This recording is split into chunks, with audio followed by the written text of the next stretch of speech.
झूठो के राम जी दिल तुम बनौला हो, ऊपर से प्रीत के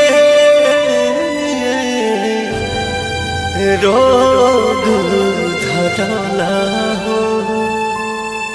हंसत जिंदगी में कहे अगिया लगौला हो, झूठो के राम जी दिल तुम बनौला हो, ऊपर से प्रीत के रोग धरौला हो।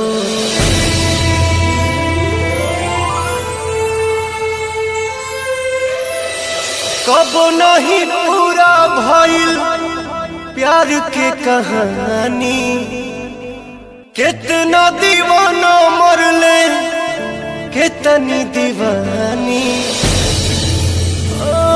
कबो नहीं पूरा भइल प्यार के कहानी, कितना दीवाना मरले कितनी दीवानी।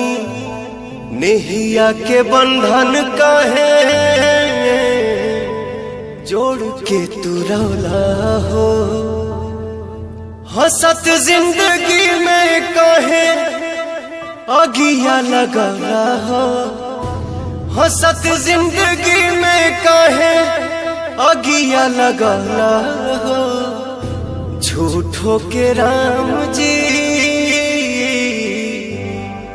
दिल तू बनौला हो, ऊपर से प्रीत के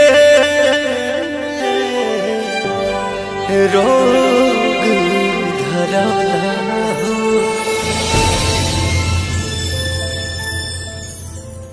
हंसत जिंदगी में कहे अगिया लगौला हो, झूठो के राम जी